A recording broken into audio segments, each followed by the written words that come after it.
Okay. I am so tired of you acting like you speak for the people of the state of Indiana or the city of Indianapolis. You do not speak for me or anyone I know. Now listen, you two jerks. Jerks on the right.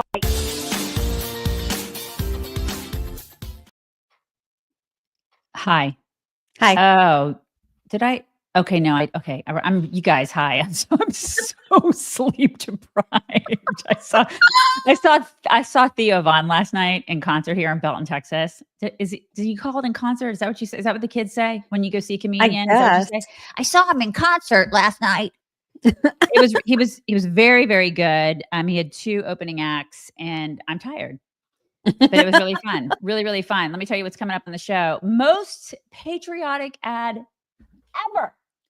We're going to show you. It's, hyperbolic, but I think it's true. Also, the DOGE team interview, one for the ages. Very, very good. We're going to be breaking that down. And the U.S. versus Canada. Everybody's in danger, girl. It's heating up. That is heating up. All that and so much more coming up on the show today. You guys, it's Friday. Very excited about that. Click subscribe in celebration of the Fridayness of the Friday. Click subscribe. Tell your friends. Please do that. Also, you can find all the chick stuff and things at www.chicksontheright.com/links. Please do that. I run the Instagram. She runs the Twitter. It's a good time had by all. Check it out. Also, visit readywise.com. Use code CHICKS10 for 10% off your entire purchase. Speaking of you in danger, girl, because you need to prepare when times are good before things turn bad. Do that. Readywise. Readywise.com. Code CHICKS10. Do it. How is everybody? Is everybody as tired as Daisy? All right. We got lots of stuff to get to. Lots of stuff. And in fact, the reason for my name today is going to kick off the show. And that is that even though Elise Stefanik was appointed by President Trump to be the UN ambassador, that is no longer happening. If you would like to read his explanation, please do so. She's making me read right now. As we advance our America First agenda, it's essential that we maintain every Republican seat in Congress.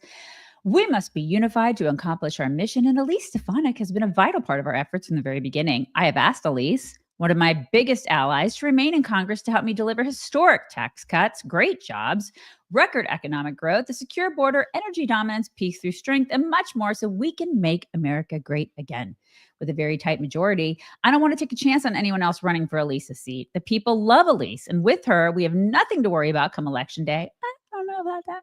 There are others that can do a good job at the United Nations. Therefore, Elise will stay in Congress, rejoin the House leadership team, and continue to fight for our amazing people. Speaker Johnson is thrilled. I look forward to the day when Elise is able to join my administration in the future. She is absolutely fantastic. Thank you, Elise. And she was a great sport about it. I mean, I'm sure this was disappointing news for her, but she was great. And she was just like, listen, I'm going to be where Trump needs me to be, and he needs me to be in Congress, and that's where I'm going to be. And good for her for having such a good attitude about it. Yeah, she'll get the promotion soon enough. That's right. So maybe this will, I don't know if he's just, because he obviously hasn't named anyone in her place. So I don't know if he's waiting for after the election, if we're just going to be UN ambassadorless for some time, or if he's got somebody else in mind. We'll see. I'm sure that'll be coming out in the next days or weeks. So we will find out. In the meantime, we're not going to spend a bunch of time today on Signalgate because we're all sick of it. And we've talked about it a lot this week, but we will say that hilariously, there is word on the street that Ilhan Omar is planning to draft articles of impeachment against Pete Hegseth, Mike Walz, and John Ratcliffe over the leak. That good luck with that. Ilhan Omar is concerned about our national security, you guys. Ilhan Omar is. You can't make this shit up. It's like, okay.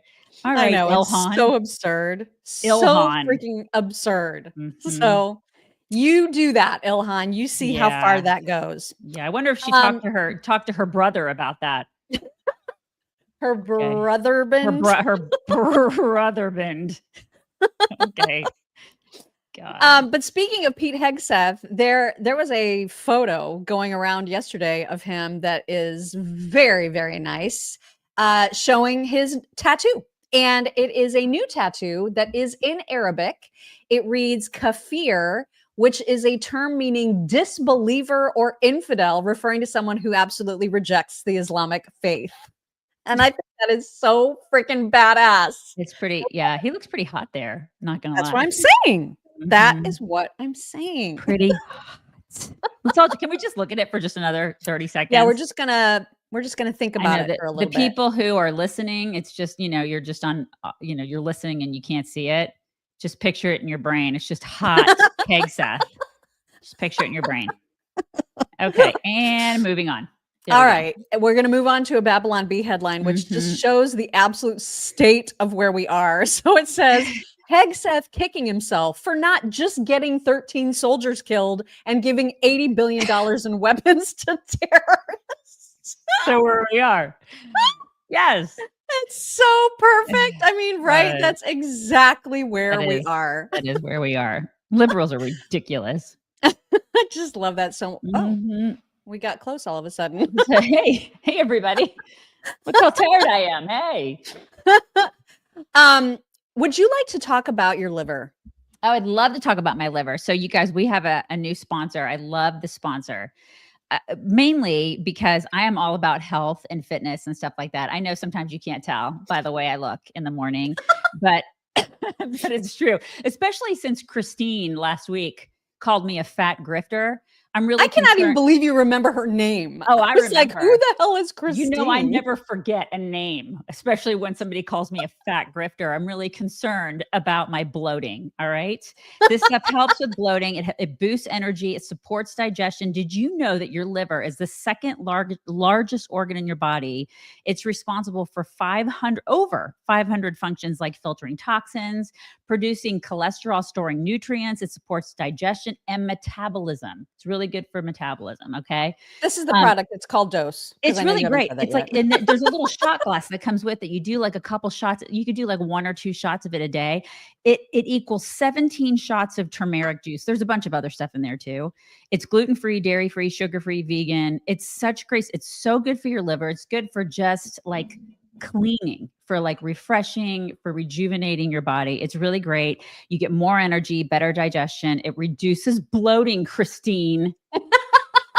And it promotes healthier liver enzyme function, less brain fog, improves sleep. I've been taking it for a week and I really like it. And you know what? I have noticed that there's less bloating. It's really, yeah. And that's coming from somebody who's menopausal. So it's really great. So care for your liver, you guys. It's really great stuff. Save 30% on your first month with a subscription by going to dosedaily.co, not com.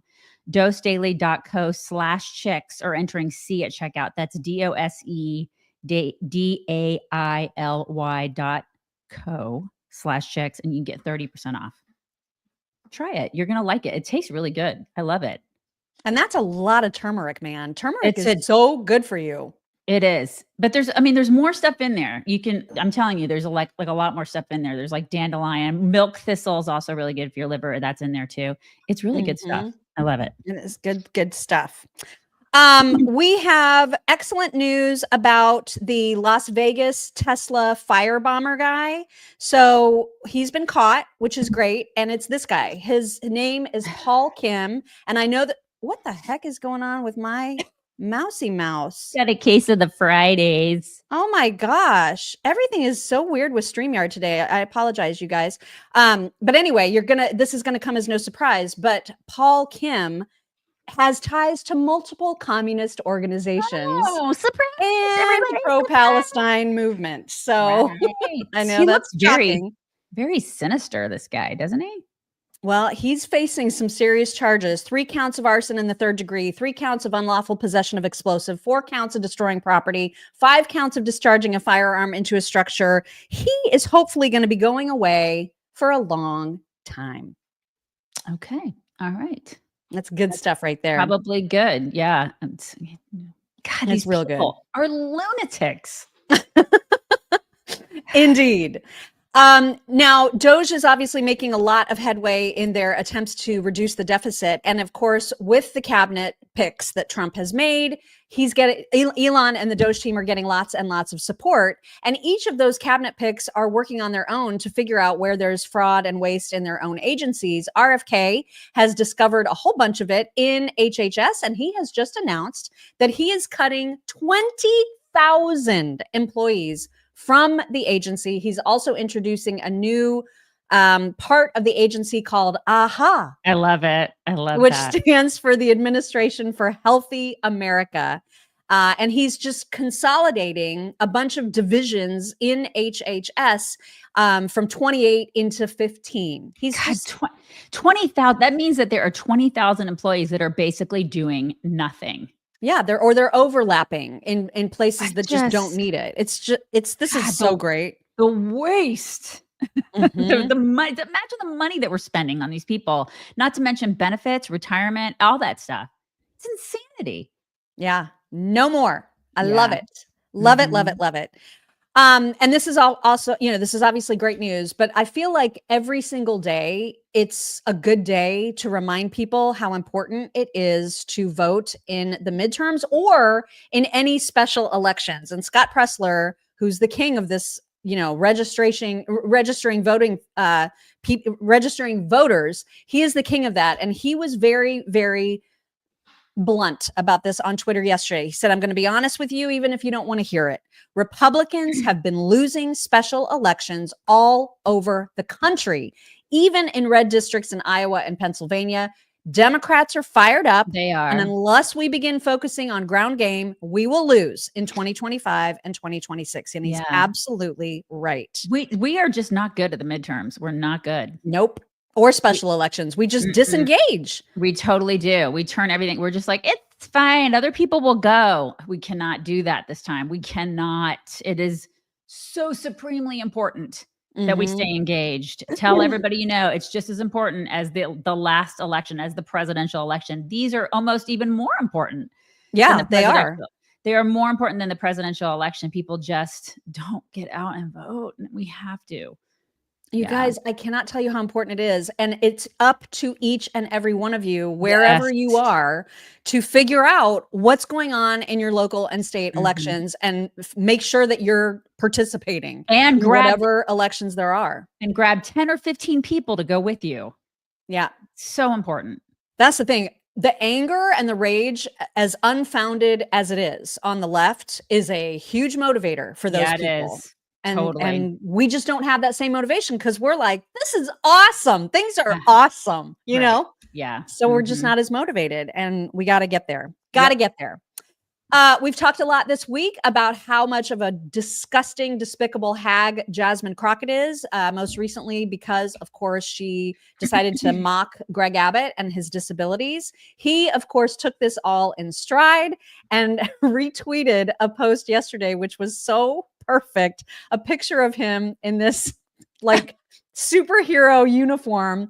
And somebody said, cracker of the day, Professor X, AKA Greg Abbott. And he retweeted it saying, gotta add this to my resume. Need the outfit. They see me rolling. Oh my God. I freaking love it. This is the way you do it. That's absolutely how you do it. They see me rolling. They hating. So great. I mean, what a fantastic attitude, It's just so perfect. Texas. Also, speaking of Jasmine, Van Jones was on with Scott Jennings on the panel the other night. This was not last night, but the night before. And he was talking about Jasmine. He inexplicably likes her, thinks she has this incredibly bright future, but came down pretty reasonably about how she made a mistake and should own it. But also he talked about this new strategy of the Democrats that we mentioned yesterday to just throw F-bombs at us constantly. Like this is an organized strategy. You're hearing it across the board with Democrats right now. It is so ridiculous and inauthentic. And here's Van and Scott to explain. She's young and she's trying to find her way. I think that this party is scrambling, trying to seem tough. And I'm seeing this party traffic in a lot of curse words. That's supposed to be like the new cool thing to do. I don't think that that's going to be as useful. I've even heard Pete Buttigieg with a whole bunch of curse words. I don't know who gave that memo. I don't think that's very useful. I think you have to be very careful when you're talking about people with disabilities. And I don't think she was careful. And I don't know her enough to say she's not being honest. But I'm going to tell you, it sounded bad. And I just want to finish. I think this party is trying to find a way to look tough and to show fight, but this is not the way. I don't think the cursing is going to work. I think I've been on stage and I've gotten a little bit hyped sometimes too. I hope that she will take this as lessons. You talked about learning lessons, that type of stuff. It doesn't sound to me like she's actually taking full responsibility. If that's true, I don't like it, and she can't do that again. She's too important to us to do that again. What I fear is that no lesson could ever be learned as long as you're doing these things in front of audiences who roar when you do it. When you have comedians who are broad messengers for the left making Scott, unfair jokes and people are roaring, when you have politicians being vulgar and saying what's the lesson? We're trying. What's the audience? It says a lot about the audience. But what we're trying to deal with is that Trump has done this and he's been successful. Yeah. So when you have somebody who does this stuff and they're successful, you start thinking, well, is that the right way? I would like for us to say it's not. But I think it's hard for us to hear Republicans scolding us on it when your guy does it all the time. We are trying to find a way forward. Jasmine is too important to make these kinds of mistakes. I think she has a bright future. I hope that tonight she's looking and says, you know what? I don't have to do that kind of stuff to get an applause line. She's too important for us to make those kind of mistakes. Well, she's doing it. She's too far gone. I'm just curious. Is 43 young? She's 43. I actually thought she was younger than that. She was born in 81. She's 43 years old. So I'm just curious, like should she know better? Or is I would this think like by 41? By 43. By 43. 43, right? yeah. 43. You should know that you're classless if you're getting up there, and you should know how to conduct yourself at 43 years old. If she were like 27, I'd be like, all right, she's got probably some time to learn a few things. She's 43.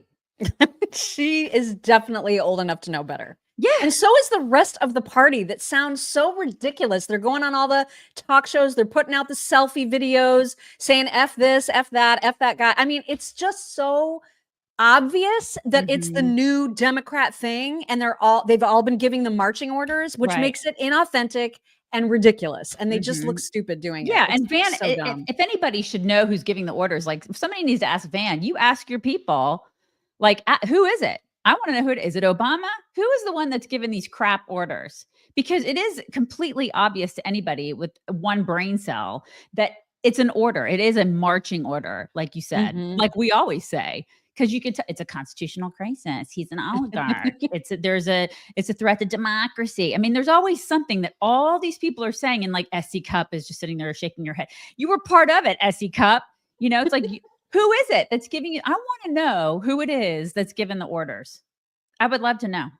Is it Obama? Yeah, that's a great question because who is in charge at this point? Right. There's This is a bad call. This is a really bad call. It's a really, really, really bad call. But you know what's not a bad call is getting your planting done right now because it's springtime, you guys.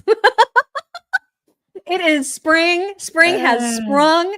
And tis the season to get to planting. I wanted to show off my azaleas. Can I show them off? They're not planted yet. You totally should. Not planted yet, but this is how they came already so in bloom, so colorful, so beautiful. I am so excited to get them in our yard and then sprayed down with whatever anti-deer stuff we have to put on them to make sure that the deer don't indulge because I know they'll wanna.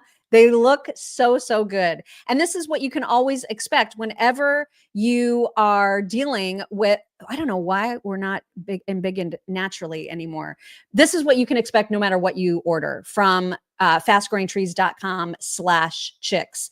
Everything comes really, really professionally, tightly shipped, and they're already planted in pots. Like they're shipped to you in this way that you know that they're going to stay healthy, that they have stayed healthy through their travels, and they come ready to plant with super thorough instructions about how to do it. even as far as like how far to space them apart, all of it. They give you all the information. But then if you have questions, they also have people at the ready to talk to you. Their customer service team is fantastic. This is the largest online nursery. They've got over 2 million happy customers. And right now you can get 50% off, you guys, half off, plus an extra 15% if it's a first purchase with code CHICKS at fastgrowingtrees.com/ Have you planted your cactus yet? I didn't get cactus. I got these, they're like cactus-like trees. I can't remember the name of them. We did plant, my husband planted them. He's planted them 3 times now because our cows keep trying to eat them. Oh no. So we're having to build a barricade around our 2 trees because Linus keeps eating. Yeah. No. I know. This is what happens when you have cows, you guys. This is what happens. We're like, ooh, it's a new plant. Nom, nom, nom, nom. Yeah. Mm-hmm. Oh my gosh. Well, no matter what you get from fastgrowingtrees.com/chicks, you are going to love it. Mm-hmm. So will your cows. Recommend. So will your cows. And maybe some deer. You got to make sure that they don't get attacked by all of the creatures. Mm-hmm. Yesterday, we talked about Andrew Tate's ex-girlfriend who is now filing charges against him and filing a lawsuit, I think, against him for being super abusive and violent with her. And I thought this was interesting yesterday that I saw this tweeted. TMZ had reported about this, but in response to the reporting, this guy that you'll see at the bottom of the screen, Joseph McBride, replied with like a zillion laughing emojis.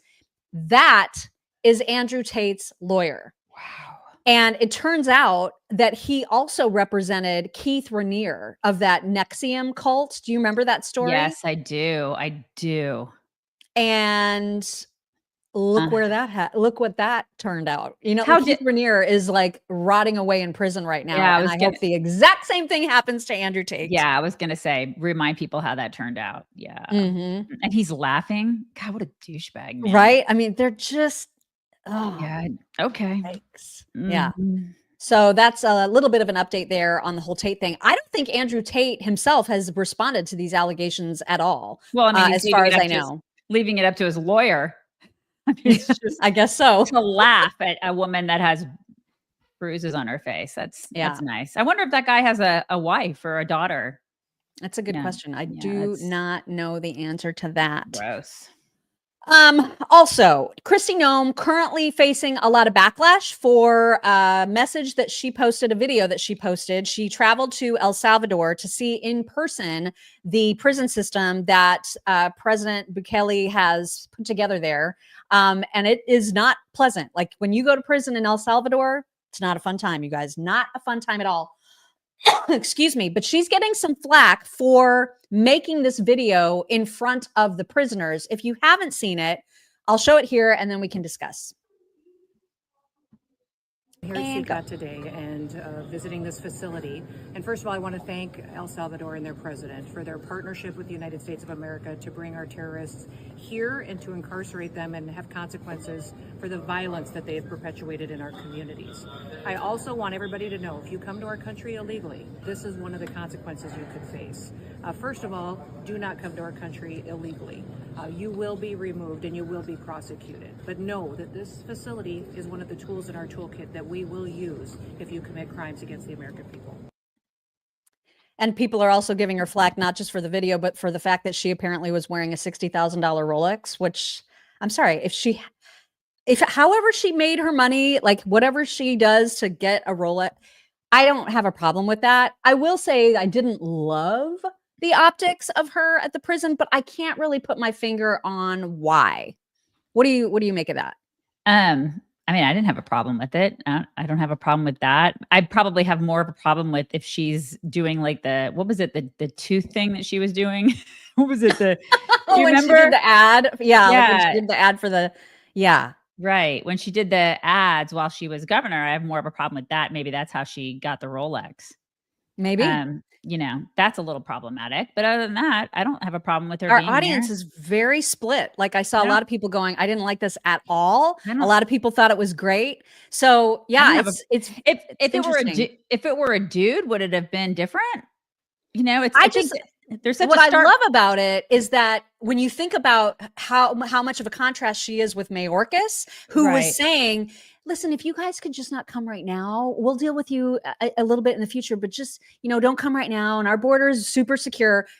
She is a breath of fresh air compared to him. I think that the stark contrast between her and those nasty dudes behind her, I think it's weird for people to see that. I think if it was some, like burly dude that was standing there, and not a Mayorkas, but like an actual dude, a guy that had balls that was standing there in front of all those. I don't think that they would be as, weirded out by this, but she's just a very feminine, beautiful woman, very strong woman, but very beautiful woman. I think some people are like, I don't know if the optics of this are kind of weird.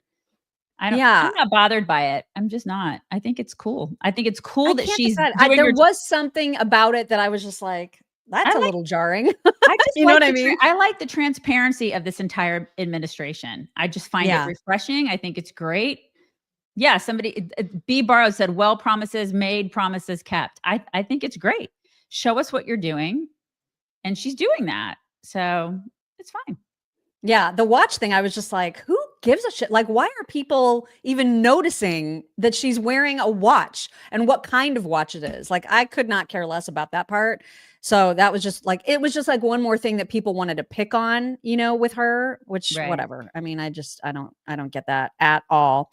Yesterday we mentioned Paula White, that horrible, horrible woman that Trump has inexplicably chosen as his official White House faith advisor. Another video of her has surfaced that's gone a little bit viral yesterday that I saw. And again, I would just like to remind everybody how awful of a pick this is. Somebody needs to get in his ear about this because Paula White is a disgrace on every level. Mahanda akasata, reke yamanda raboko sokota, ronda yakande eke seke la mama manda rabakase, meta rabakande What did she say? rababakaso, yalamana niana no, sakayato yakande, yamakato yabatadia city akano yakatara city. Power!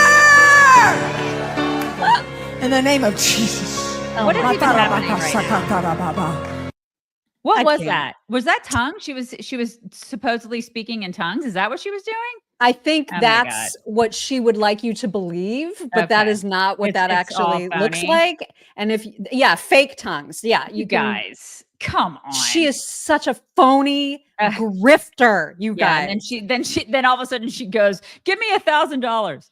I need $1,000." And you'll get your own personal angel. Oh my God. The people that fall for this. I'm just like, what is about a wrong with you? $60,000 Rolex. You know, she has a couple. I can't with this woman. And Susie needs to be in the ear of the president telling him, get this woman out of here. But that's the thing. Like, what if it's Susie's pick? I have no idea. I have no idea who in the world likes this woman, but she has influence. And I cannot believe it. I just can't believe it. Crazy. But that is who the faith advisor is. Yeah, she's a loon, man. Total loon.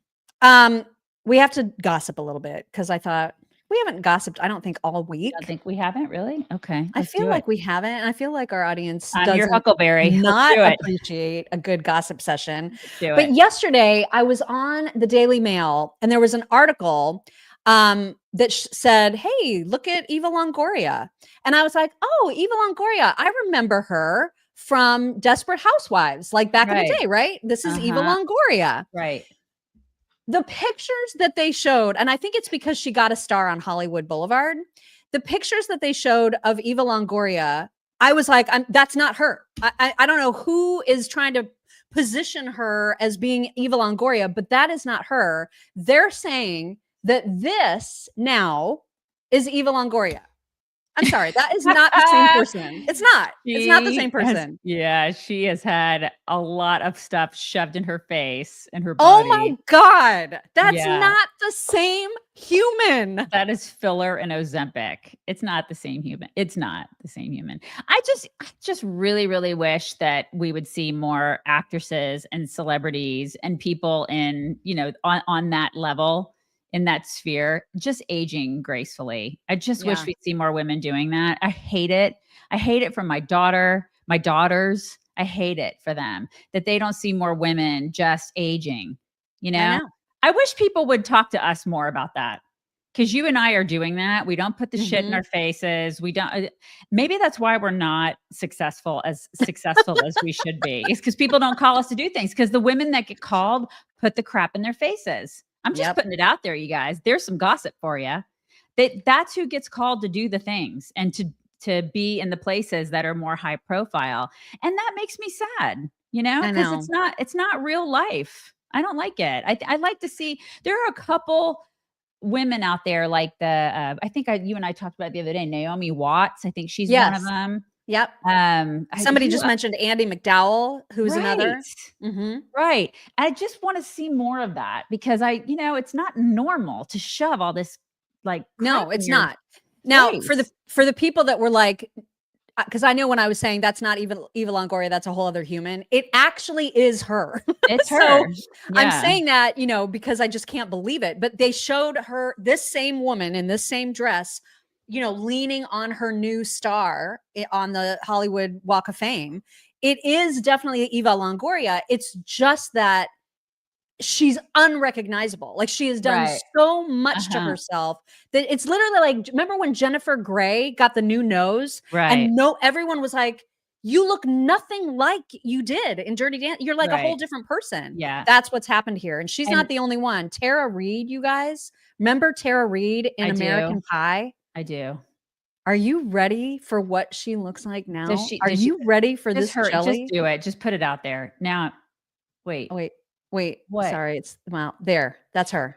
Oh my gosh. Why are they doing this to their faces? That looks awful. Yes. Oh God. Why? She was gorgeous. I think Nicole Kidman looks ridiculous now. She does. Which, by the way, do not see the movie Baby Girl. Don't. Do not. It's awful. She just looks ridiculous now. I don't like it. And a lot of people are like, she looks so great. She looks so... Nicole Kidman? Yeah. People will say she looks beautiful. She looks awesome. Like, oh my God, she doesn't look her age. Yeah. She doesn't. Oh God. She looks like somebody trying to not be her age. Just age gracefully, right? William the Texan. Listen, it's better than the alternative, right? Like, you're either aging or you're dead. So just age and appreciate it, and just know that it's all part of the process. I earned every one of these lines, every one of them. Oh my gosh. All right. Speaking of that, I wanted to also show, because it's not just what people are doing to their faces. I cannot believe that doctors don't lose their medical licenses when they help women do things to their bodies that are so unnatural, like this. Is that Jeff Bezos' girlfriend? Oh my God. You guys. That can't be real. That's not real. Oh no, it's not. Those are implants of, I mean that's not, this is not AI is what I'm saying. This is like a real life video. Yeah. What in the world? Oh my God. And then you sent me this ridiculous fashion show thing. What is this? This is Paris Fashion Week, you guys. Oh my God. It's fashion. Look it up. Look it up, you guys. World. Remember when fashion used to be beautiful? Like, I do at this point. I used to be into it in the 80s and 90s. I loved Vogue. I loved looking I'd watch fashion. I loved it. I used to keep up with it. And now it's this. It's just demonic. Wow. It's absolutely demonic. Seriously, it's gross. Oh my God. Quickly, I know that we're just having a quick hiatus here to gossip, but I wanted to quickly point out that Gene Hackman and his wife, Betsy, their bodies are still unclaimed more than a month after they died. It's just an update. Okay. I know some people say this isn't uncommon. Like some people, that's what the coroner told TMZ. So I was Right. like, I don't know if this is, I don't know what to make of that. well, yeah, but he didn't have a relationship with his kids. And in the will, everything went to his wife, and then his wife's part of the will, everything went to charity. So there's an $80 million fortune that's up for grabs. I feel like the government's probably going to get it because apparently, lawyers will get it. because apparently he signed his will 20 years ago, which makes it exponentially harder to contest. But I believe that his oldest son, who is like in his 60s or something, he's like 68 or something like that. I think he's trying to contest it. So I don't know. We'll keep you posted on that. You guys, we have mentioned this before. We actually recorded earlier this week with our BFF, Dr. Mike Fulgens. He is the numismatic, I think I'm saying it right, numismatic consultant, which means he is a gold and precious metals expert at First Fidelity Reserve, which is now the place that we are getting all of our physical gold and silver. And they right now have this really cool thing where you can get a 1 ounce 0.999 fine American silver eagle for $35, free shipping. This is the coolest thing to get for kids and grandkids because it's only going to appreciate. And if you listen to the recording that we did with him, which comes out on Sunday, I believe, you will hear how much higher gold and silver is about to go. He was the only one. He was one of the few that was projecting that gold would hit the heights that it did. Everyone else was like, no, it's never going to hit like 3,000. You're crazy. And then it did. And now he's saying where it's going to go next. And he's talking about where silver is going to go next and why this is such a great buy for yourself, for your kids, for your grandkids. You can get it today by calling 800-336-1630, or you can just visit firstfidelityreserve.com. Just make sure to tell them that the chicks sent you. Do it. All right, let's go on. Let's move on to some really good stuff that's going on with President Trump's cabinet picks. Kash Patel, AG Bondi were on hand in Virginia yesterday to make a very important announcement about one of the criminals that they have caught. Here is Kash Patel. President Trump gave us the executive decision to go after and safeguard our communities. General Bondi is our warrior of justice leading that charge. Governor Youngkin, it's an honor to be a partner in this operation with you and U.S. Attorney Siebert. This is the mandate we have. Right now we have an American dying every 7 minutes from a drug overdose. God. That is a national security crisis we have not seen ever before. We have a woman or child being raped every 6.5 minutes in this country. We have a homicide twice an hour.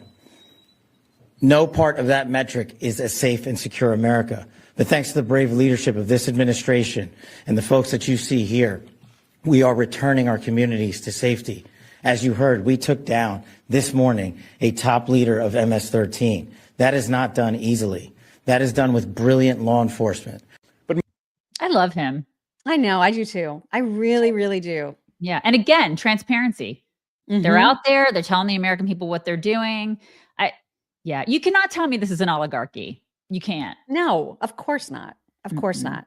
And we're starting to now find out just how obstructive, useless, disengaged the entire Biden administration was when it came to crime. They wanted all the criminals to come. They were bringing them in by the airplane load. Mm-hmm. They absolutely were on our dime. Right.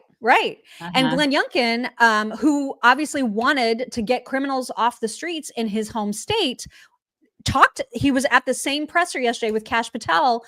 And here's what he said about this catch of this guy and the efforts that he's already seen from this administration compared to the last. Most importantly, it's this effort that has been enabled by the Trump administration. President Trump said, get the bad guys. I've been working on this literally for the first 3 years of our administration with little to no help from the senior leadership in the federal government and the Biden administration. We revoked little to no help. Right. Can you imagine? Little to no help. I mean, why wouldn't Biden's FBI, Department of Justice, whoever, be interested in catching MS-13 gang members? Mm-hmm. Yeah, well, because they were too busy going after J6 people, grandmas at abortion centers, praying. I mean, all of it. It's just so infuriating how useless that administration was. God. Yep. Oh my gosh. And then Marco. Marco Rubio, also just a treasure, just one of the best picks ever. It makes me wonder, like with Marco, it makes me wonder who's going to actually run, if he's going to run for president with JD Vance. Ooh. Like that's going to be very interesting, the two of them, because he's so competent. I would be happy with either one of them, which is crazy because we've got so many great people on our side of the aisle and they have nobody.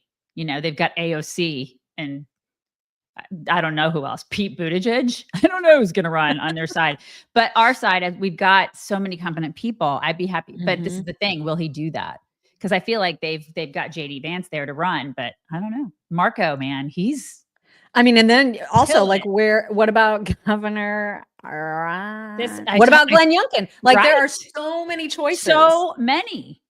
Yeah, I know. Good ones. Yeah. So many good quality candidates we have on our side. But they're all so alpha. Like I can't see anybody playing second fiddle to anybody else. You know what I mean? Yeah. So I don't know how that's great. Go. I mean, that's fantastic. We've got that going for us. It's just going to be who are we going to pick? It's a good problem to have. Faux show. So speaking of Marco, he's addressed this many, many times, but for some reason, anytime he is in front of a press pool, they constantly harp at him about what he and the State Department are doing right now with revoking the visas of total troublemakers on college campuses. And he's explained this before, but he was asked directly about a specific person whose visa was revoked because she was literally just causing nothing but mayhem and problems. And it was just he just answered this so perfectly that he probably never needs to say this again. He should probably just be like, roll the tape. And then they should just have this at the ready for any time anyone is dumb enough to ask about why these visas are getting revoked. Here's Marco. It's an F1 visa, I believe. We revoked it, and here's why. And I'll say it again. I said it everywhere. Let me be abundantly clear, okay? If you go apply for a visa right now, anywhere in the world, let me just send this message out. If you apply for a visa to enter the United States and be a student, and you tell us that the reason why you're coming to the United States is not just because you want to write op-eds, but because you want to participate in movements that are involved in doing things like vandalizing universities, harassing students, taking over buildings, creating a ruckus, we're not going to give you a visa. If you lie to us and get a visa and then enter the United States and with that visa participate in that sort of activity, we're going to take away your visa. And once you've lost your visa, is not difficult. You're no longer legally in the United States, and we have a right, like every country in the world has a right, to remove you from our country. Right. So it's just that simple. I think it's crazy. I think it's stupid for any country in the world to welcome people into their country that are going to go to your universities as visitors. They're visitors. And say, I'm going to your universities to start a riot. I'm going to your universities to take over a library and harass people. I don't care what movement you're involved in. Why would any country in the world allow people to come and disrupt? Now, we gave you a visa to come and study and get a degree, not to become a social activist that tears up our university campuses. Right. And if we've given you a visa and then you decide to do that, we're going to take it away. I encourage every country to do that, by the way, because I think it's crazy to invite students into your country that are coming onto your campus and destabilizing it. We're just not going to have it. So we'll revoke your visa, and once your visa is revoked, you're illegally in the country and you have to leave. Yep. Every country in the world has a right to decide who comes in as a visitor and who doesn't.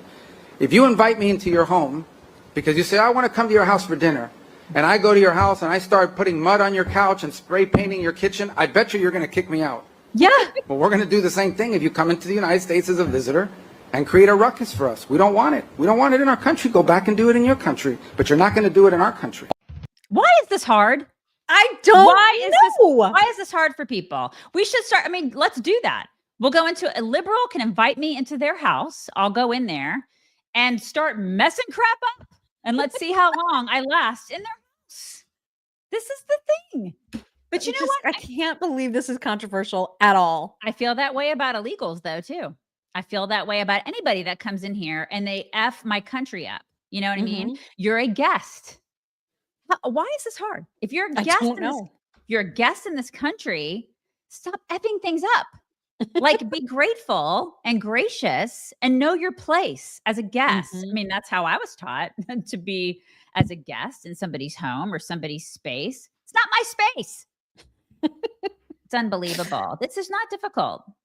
I know, but for some reason, for whatever reason, he'll continue to be asked this. It's going to continue to be a controversial issue because leftists are idiots. So let's have The very best ad of all time. Do you remember yesterday when we played some highlights of JD Vance's trip to Quantico, and he like was rizzing up the Marines, he got to shoot guns, like so America. Yeah. So they've taken his his speech that he gave to the Marines, and they've put it over like the most American imagery ever, and it ended up being like the most awesome ad ever. Here it is. We care about excellence and we care about patriotism. And if you are awesome and you are a patriotic Marine, then we are going to do everything that we can to make you the most lethal fighting force the world has ever seen. And that is what we're doing every single day. No more quotas, no more ridiculous mumbo jumbo, no more diversity training. We believe the real strength and the real diversity in the United States Marine Corps is that you all come from every walk of life, come from every corner of America, and you have got the strength and the purpose to win the nation's wars, and that is what the Marine Corps is going to do, just like it's done for damn near 250 years. I love it. I mean, That's it makes you want to join. right? It Best does. recruiting video ever. Yeah, ever. it really is. We need more God, of I love that. that so more, much. more. By the way, I noticed a comment from Craig, who seems to be very upset that we are not yet talking about Elon's interview with Bret Baier. We will, okay? Calm your jets. We will get to it. We talk about things that are in the news. There's a lot more going on than just that. We will get to it. Don't tell us what to do. It's a long show. I mean, we usually have like an hour and a half show, so we've got And some we time cover left. a lot of things, for We crying do. out loud. We cover Pete Hegseth also spent some time with some troops, and he even did, which I didn't know he does, a Trump impression. Check this out. It's interesting to me because at the end of the Before we get to that, I forgot about this lovely young Marine who wanted to tell whoever is interviewing her what it meant to her to have JD visit the Marines at Quantico. Here she is. This is a quick one. to be a Marine is to be a Marine. We all went through boot camp. We all went through the same thing.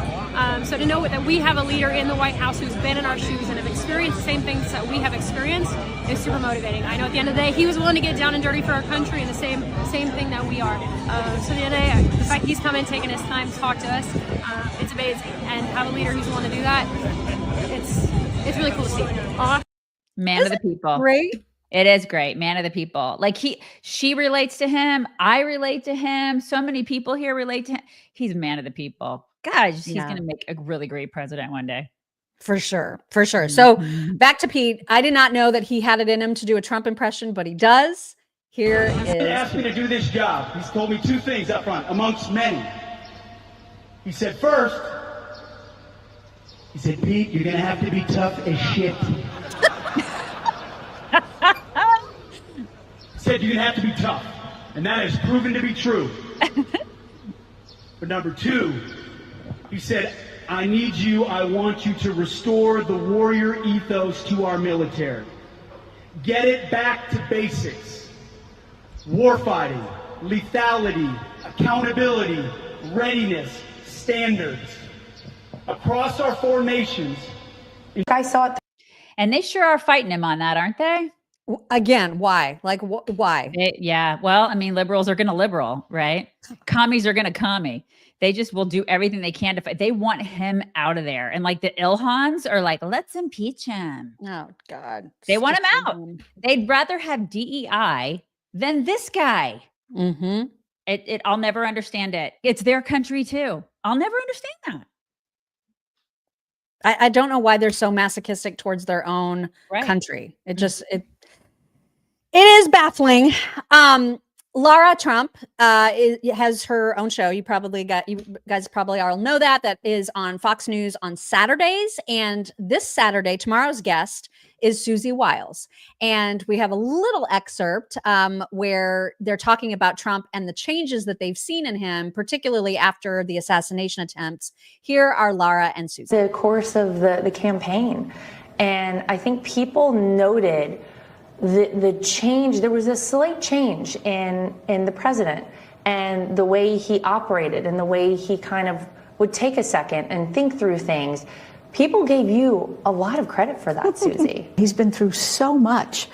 the lawfare, having been the leader of the free world, I think life experience and who he is changed him. I think he's a better leader now. Totally agree with that. I agree with that too. Totally agree with that. How could you not be? I mean, if it didn't destroy you, how could you not come out better on the other side? And he has come out better. And I mean, who would have thought that would happen? You know, the guy's amazing. Yeah, I had no idea that was, I know a lot of people are commenting on her voice. I didn't know she sounded like that either. For some reason, I imagined her voice to be deeper and gruffer. You know what I mean? Really? But she sounds like so lovely. You know, it's like such a song voice. Yeah, I wasn't surprised by this at all. All right. Because this segment, we're talking about like just really, really awesome people that are either part of the administration or on our side of the aisle.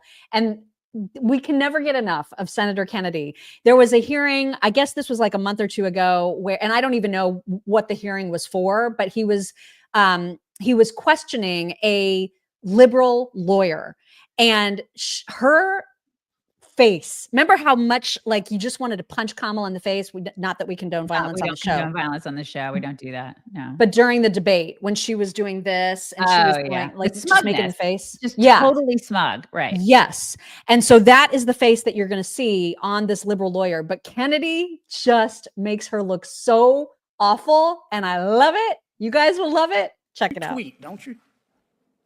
I'm not sure what the current terminology is for it, but yes, I am sometimes on the social platform that was formerly known as Twitter. Yeah, you're on a lot, aren't you? I'm not sure what the relevance of that is. You try to be provocative on there, don't you?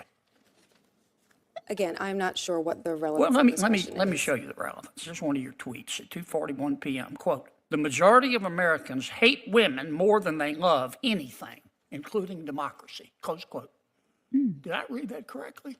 I am not sure what this has to do with the subject matter of this. Did you say it? I do not have those words in front of me. I probably said something along those lines, but Yeah, what is you the said it. relevance of Here that it to is, this big as hearing? Dallas, right there. Yes. But your political beliefs don't impact your feelings about President Biden or President Trump. I don't have feelings about either of them. What I have Sounds is to me doctrine. like you have your favorite feeling is anger. You've just been tweeting up a storm. You said, quote, "There's a reason why the conservative-dominated Supreme Court thinks the Constitution does not contain a right to an abortion, but is convinced that it contains an individual right to possess firearms. And that reason is white male supremacy." Close quote.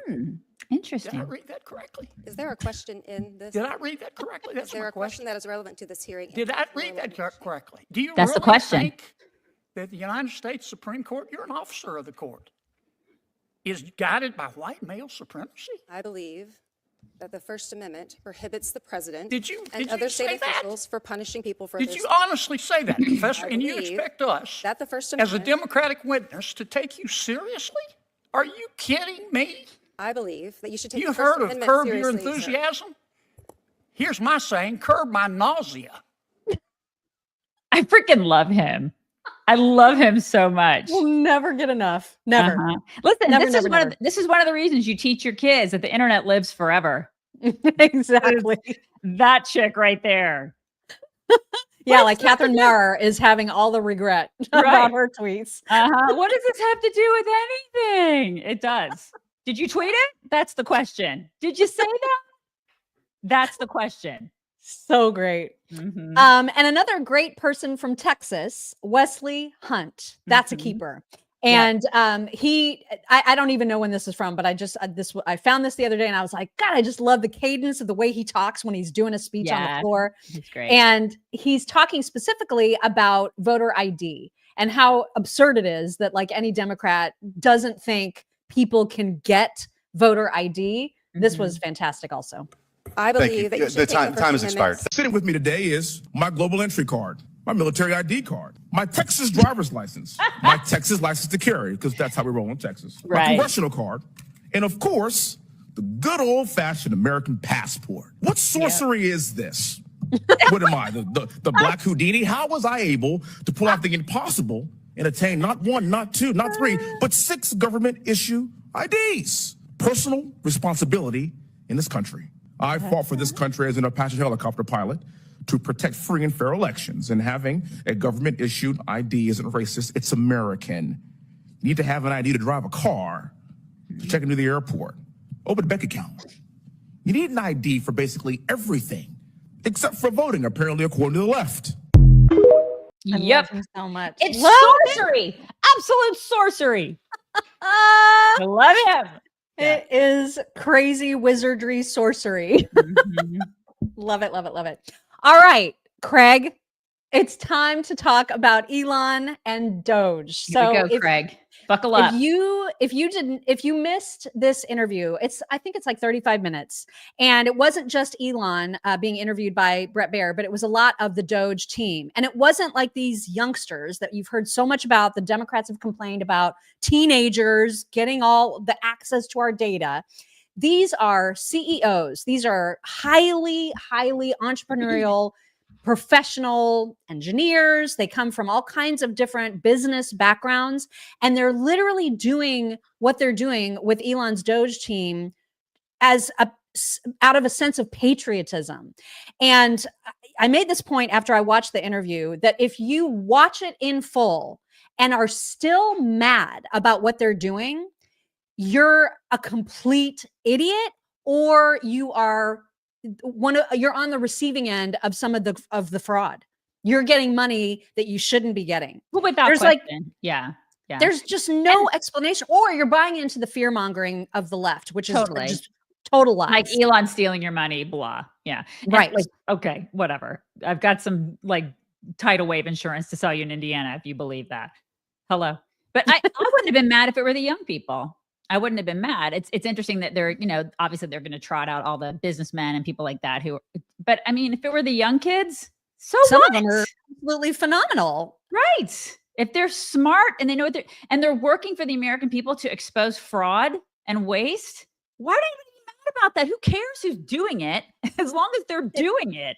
This is that's the thing. It's such a disingenuous take. You know what I mean? Like anybody who is arguing against what they're doing is they're just being they're believing lies. They're idiots, or they're on the receiving end of the fraud. Absolutely. Without that. I mean, that's the only, those are the only options. So we've got several clips to share, although obviously watch the whole thing if you haven't. I tried to pull the very best, but man, it was really hard to pick, you guys, because there was so much good stuff covered. The first part was with just Elon before like the whole team came out. And Bret Baier, who I think is a phenomenal interviewer, I think he's always just been really, really, really good at this. He asked Elon to comment on that whole controversial take that Elon had when he called Mark Kelly a traitor. And that was because Mark Kelly is just so willing to send our soldiers to Ukraine to fight a pointless, senseless, stupid ass war. And Elon called him a traitor for feeling that way. And then everybody attacked Elon. So Bret Baier asked him about that. And Elon, you can tell Elon gets a little bit emotional even when he responds. This is the longest of the clips, so just bear with it. But this is great stuff from Elon. A lot is coming your way, but sometimes you say stuff or post stuff that gets attention. You give it out, in other words. Democratic Arizona Senator Mark Kelly posted on X about his trip to Ukraine to push for continuing to send U.S. weapons and support there, and you posted that he was a traitor. Well, why do that? Well, I think somebody should care about the interests of the United States above the interests of another country. And if they don't, they're a traitor. Yeah, but he's a decorated veteran, a former astronaut, a sitting U.S. senator. That doesn't mean it's okay for him to put the interests of another country above America. Right. Obviously, there are some Republicans who think supporting Ukraine is the right thing still, but there is a battle back and forth about how do you think it comes to an end? I think his kid's in the background. I know, I can hear it. There will be a negotiated peace, and the thing that we should be concerned about is we should have empathy for the thousands of people that are dying every day in trenches, for no movement in the lines. So the borders remain the same. For the past 2 years, thousands of people have died every week for nothing. For what? And I take great offense at those who those who put the appearance of goodness over the reality of it. Yes, oh my God, yes. Those who virtue signal and say, oh, we can't give in to Russia, but have no solution to stopping thousands of kids dying every day. They just want that to continue forever. I have contempt for such people. I don't want to make that clear. Yeah. So you're optimistic. Because they're virtue signaling, and their lack of a solution means that kids don't have a father. It means that parents lost a son. For what? Nothing. Yeah, and I got to tell you, people who hide behind their service in order to say I'm above criticism, make me sick. I'm talking to you, Dan Crenshaw. I'm talking to you specifically. But I like that makes me crazy. I was a veteran. I was a veteran, so you can't screw you. I don't care if you were a veteran. Then you should actually know better than the rest of us that that's not okay. It's not okay. Like, you should put America first. God, it drives me Cue insane. Dan Crenshaw taking you out of context right there, saying, if you're a veteran, screw you, I don't care. You hate veterans, Daisy. Let me go ahead and He would totally do that. I'm going to manipulate this entire clip and then make you look like you hate veterans. It drives me insane. He would absolutely do that. Of course he would. So as you can see in the still of the video that's about to start, these are some of the gentlemen that are part of the DOGE team, and Bret spent time with each of them. We're not obviously going to play the whole interview because we don't have time to do that, but he was asking the group, why did you leave your whole lives behind to do this? And they do this because they feel a sense of duty and honor and obligation and patriotism to the country. Here's a little bit about that. Do you guys all see this as a patriotic duty? I mean, is that really what this is about? It's essential. Very much so. I do, 100%. I was running 5 businesses in Houston, and I left that. I left great people to do this, and my wonderful wife said, go for it. And here I am. But I feel like this is me giving back to the country. If we don't do this, we're sunk. The ship, unless this exercise is successful, the ship of America will sink. That's why we're doing it. For you. God, you know what? White males really suck, don't they? They really suck. Just pointing that out. Remember the other day, there was a cabinet meeting where we heard, who was it that told this? I think it was Doug Burgum, who told the story about how they uncovered an almost billion with a B, $1 billion payment for that survey, which was like a Survey Monkey survey that could have been done for like a few $1,000, and somebody got $1 billion for it. Mm-hmm. One of the things that Bret asked Elon and the team was, what's been the biggest surprise as you've gone through this process? And the surprise is just the amount of fraud, waste, and abuse. And that survey came up. What's the most astonishing thing you've found out in this process? The sheer amount of waste and fraud in the government. It is astonishing. Mm-hmm. It's mind-blowing. We routinely encounter wastes of $1 billion or more, casually. Oh my God. For example, like the simple survey that was literally 10-question survey that you could do with SurveyMonkey, cost you about $10,000. The government was being charged almost $1 billion for that. For just the survey? $1 billion for a simple online survey. Do you like the national park? And then there appeared to be no feedback loop for what would be done with that survey. So the survey would just go into nothing. It was like insane. How can you be against this? How? If you're in the camp that is like, no, but we should be spending $1 billion on a survey that that basically AI can write. We should be. I'm okay with that.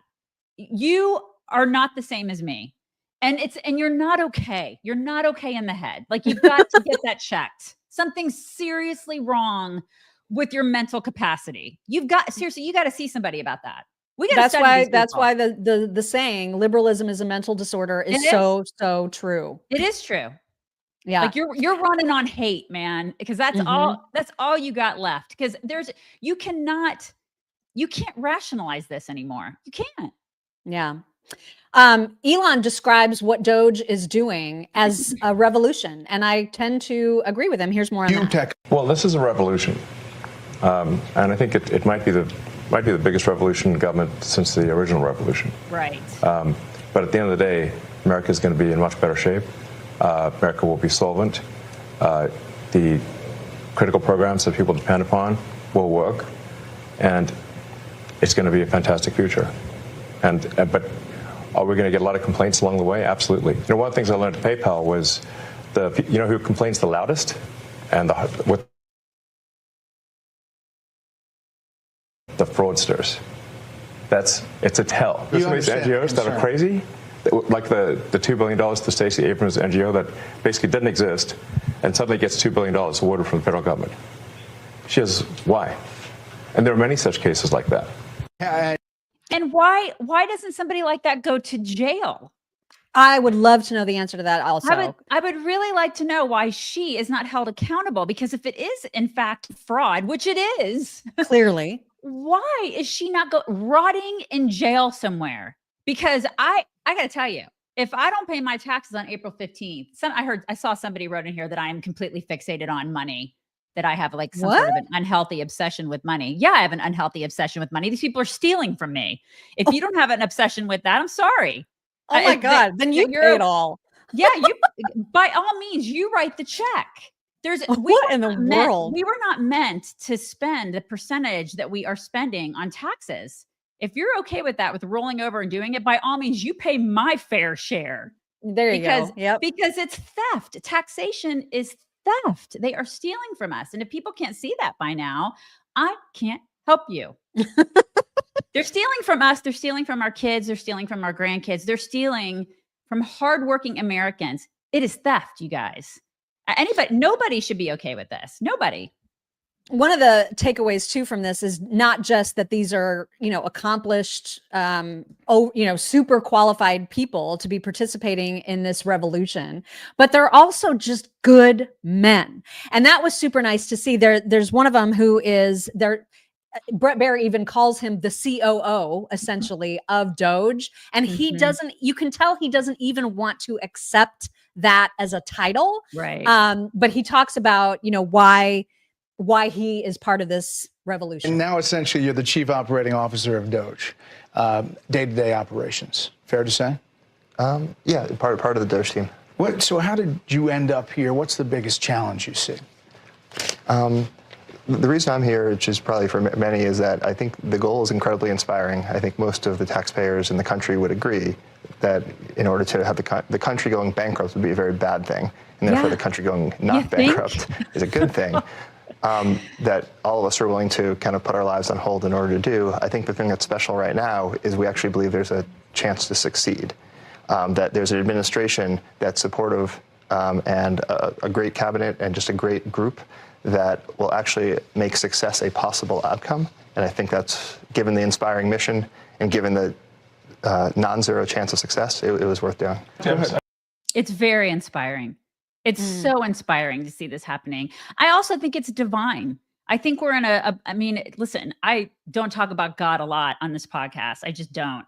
It's not my place to do that. We don't do that. But I will say, I think this is a time of like spiritual warfare. We're in it. We're like in the thick of it. And I think this is like if we don't do it now, it's not going to get done. If we don't win this war in the next couple years, we are cooked, man. We're cooked. And they're my grandkids saying it out loud that this has to happen now, or we all go down with the ship. We do.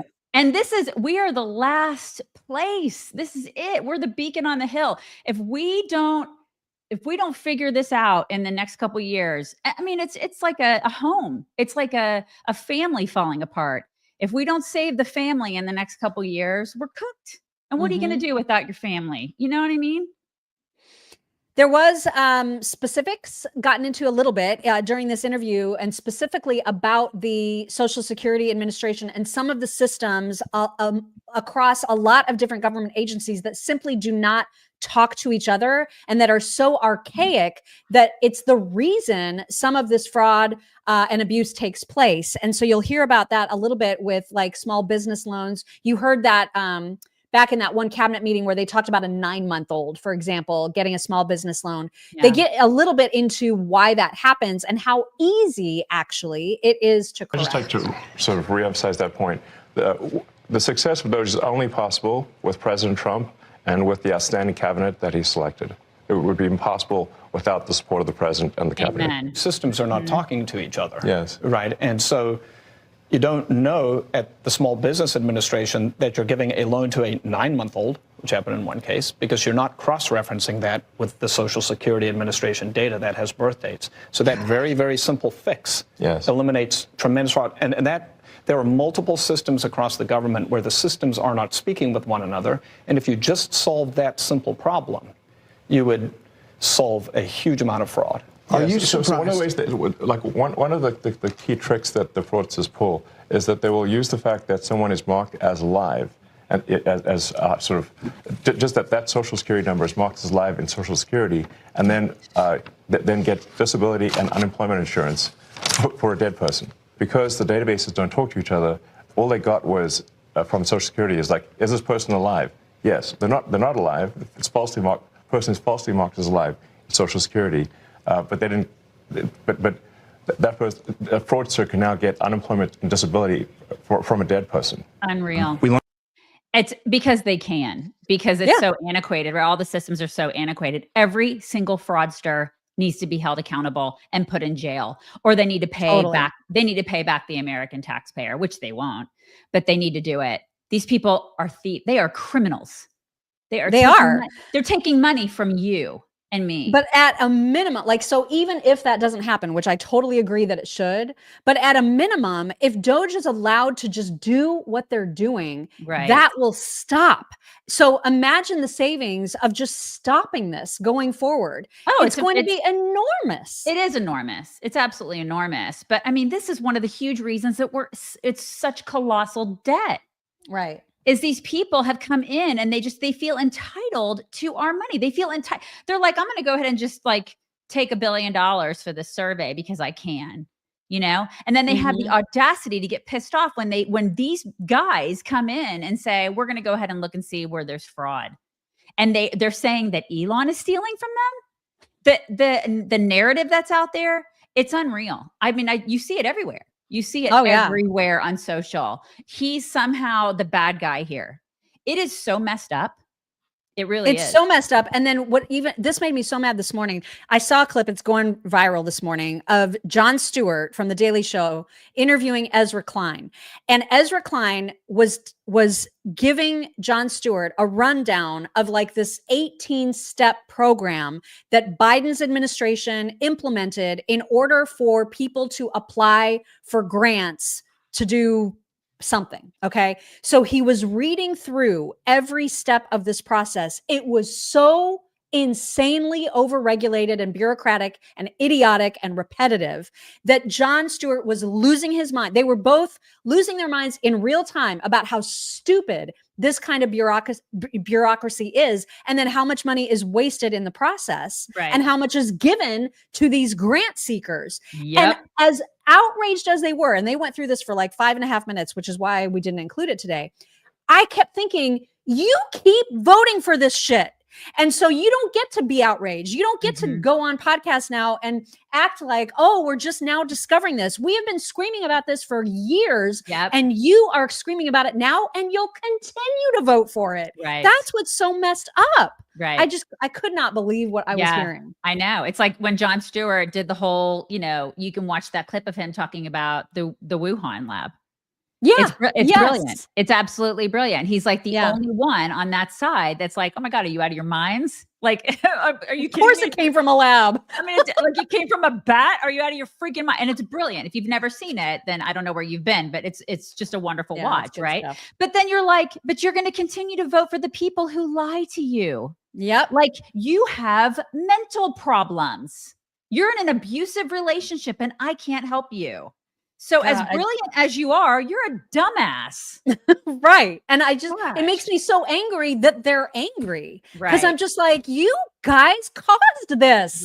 You are the reason that this is a problem. Oh my God. Staying in the abusive relationship and you make us suffer with you. And I want no part of it. Yeah. And now they're trying to stop the people who are trying to stop the suffering. What? I can't. I know. We're on the outside looking in and they're all like, but I want to stay. And we're like, oh my God. Right. It's insane. Oh my God. It's absolutely crazy. Okay, one more clip from that interview, and then you guys seriously make sure to watch the whole thing if you haven't. This was continuing on with sort of that same vein as how what you just heard about the systems not talking to each other. This part was incredible because I did not realize when you call, don't try to call the Social Security Administration because that's a disaster, especially this time of year. But I didn't realize that the number of people who do call, almost half of them are trying to commit fraud. They're not trying to figure out how to get help with their taxes. Listen to this. This is absolutely astonishing to me. 40% of the phone calls that they get are from fraudsters. Oh my God. 40%. That's right. Almost half. Yes, and they steal people's Social Security is what happens. Is they call in, they say they claim to be a retiree, then they convince the Social Security person on the phone to change where the money's flowing. It actually goes to some fraudster. This is happening all day, every day, and then somebody doesn't receive their Social Security. It's because of all the fraud loopholes in the Social Security system. How do you reassure people that what you all are doing is not going to affect their benefits? No, in fact, what we're doing will help their benefits. Legitimate people, as a result of the work of DOGE, will receive more Social Security, not less. I want to emphasize that. As a result of the work of DOGE, legitimate recipients of Social Security will receive more money, not less money. All right. I want to emphasize that point and let the record show that I said this, and it will be proven out to be true. Yeah, make that an ad, GOP. Make it an ad, because Democrats are running with the whole narrative again of, oh my God, they're going to steal grandma's Social Security. Make that clip an ad, because of course I believe it. Of course that's what's happening. 40%. I was blown away by that. I knew it happened, but 40% of because they can, because all of our tech is completely antiquated. It's like, seriously, they have files in caves, you guys. Okay. Right. This is not like surprising to me at all. Of course. This doesn't surprise me that 40% are just fraudsters trying to just take the money. And you know what? They get away with it. What are they going to do? We don't have the law enforcement to go after these people. They get away with it. And you're right about that being an ad, because that's actually one thing that we haven't heard very much from the DOGE team is if you're worried about us taking money away, you're thinking of this backwards. We're going to save money by finding where it's being wasted, where it's being stolen, where it's being misappropriated. We're going to find all that, and then you're going to get the money that you're supposed to get. Yeah. Finally. Yeah, because people they should be getting more money. Social Security is a freaking joke. That's a grift. It's a whole other conversation, but still. Yeah. And then what's amazing too is that there are still Democrats. I thought Ro Khanna was one of the reasonable ones until I saw this clip. He was on with Squawk Box, and they were talking about DOGE and all these efforts to cut and to eliminate some of the just absolute inefficiencies that are part of our government right now. And Ro Khanna tried to suggest that there is no inefficiency in Medicare. I was like, are you freaking kidding me? Listen. In fact, I just tweeted something out that said that fraud, waste, and abuse is probably the biggest bipartisan thing that we have. That it's not specific to what my policies are or what my politics are. If it's being levied by the federal government, it probably is inefficient because there's no reason for it not to be. That's right. Well, there's certain things that are not inefficient. Medicare, the Social Security, large parts of Medicare. Not inefficient. Come on, are you out of your mind? Medicare, and I'm not saying it's Medicare's fault necessarily. Look around and look at the way Medicare is gamed out by the people that benefit from it, or Medicaid. What in the Social Security too? He was like, they run great. Oh my God. He'll never have to depend on that crap. Never. Like seriously, he doesn't have to worry about that because we're paying for everything for him. It's like, oh my God, there's no fraud or waste. Okay, go home. You're drunk. You guys know from yesterday's show that Beto O'Rourke and Tim Walz are touring around Texas together. And I hope this continues, frankly, because Tim Walz is promoting a message of holding on to all of the Democrat policies which lost them this last election. So if this is their strategy, more power to them. Listen to this. Our strength is our diversity. We've been talking about this for years as a country of immigrants, and we let them define the issue on immigration. We let them define the issue on DEI, and we let them define what woke is. We got ourselves in this mess because we weren't bold enough to stand up and say, you damn right we're proud of these policies. We're going to put them in, and we're going to execute them. And so... Do it. Please do all of that. And please keep doing it with two losers. Two total losers. Yes. Keep parading them out there just to show the two guys that can't win freaking elections. Okay, Democrats. I mean, who decided to do this? David Hogg? David Hogg must have been like, this is a great idea, you guys. David Hogg. That's probably who's responsible for the F-bomb strategy. Yeah, I bet you it's David Hogg. David Hogg is the guy behind this, and he's like, hey, let's parade the losers out there. People love losers like me. Let's have Jasmine Crockett go out there and insult people in wheelchairs. Yeah, it's a great idea. That's great. I went to Harvard. I'm smart. Oh my gosh. All right, moving on. We need to talk about the fight between the US and Canada. And so, as you know, Canada is very, very mad about tariffs. Very, very mad. And now they've got this brand new PM who may or may not retain his position after the election in April. It's Mark Carney versus Pierre Poilievre. Both of them very upset about the tariffs and starting to realize that they should not be counting on the United States for everything. They need to have some independence. Now, they're positioning that independence in ways that seem very unfriendly, but whatever, they're mad. Okay. And so we'll hear from each of them. First, here's Mark. The old relationship we had with the United States, based on deepening integration of our economies and tight security and military cooperation, is over. What exactly the United States does next is unclear. But what is clear is that we, as Canadians, have agency. We have power. Okay. We are masters in our own home. Nous sommes maîtres chez nous. We can control our destiny. We can give ourselves much more than any foreign government, including the United States, can ever take away. We can deal with this crisis best by building our strength right here at home. It will take hard work. It will take steady and focused determination from governments, from businesses, from labor, from Canadians. We will need to dramatically reduce our reliance on the United States. Yeah. We will need to pivot our trade relationships elsewhere. And we will need to do things previously thought impossible at speeds we haven't seen in generations. In other words, we're effed. I mean, I don't know. I look at Canada. I'm sure I'm sure Canada, they're lovely Canadians, but this whole like, we're being screwed over sort of by America, this kind of weird attitude by them. They're sort of like the gold digging, Stanley Cup holding, bolt on gold digging chick. You know what I mean? That like has been relying on a sugar daddy. And now the sugar daddy's like, you need to probably become a little more independent. And she's like, I'll be fine on my own. Screw you. I don't need you. And she kind of does a little, you know what I mean? She may be okay on her own, but it's going to take some time to figure that out because, well, I guess we'll just see how well she does on her own, you know? Because we'll see.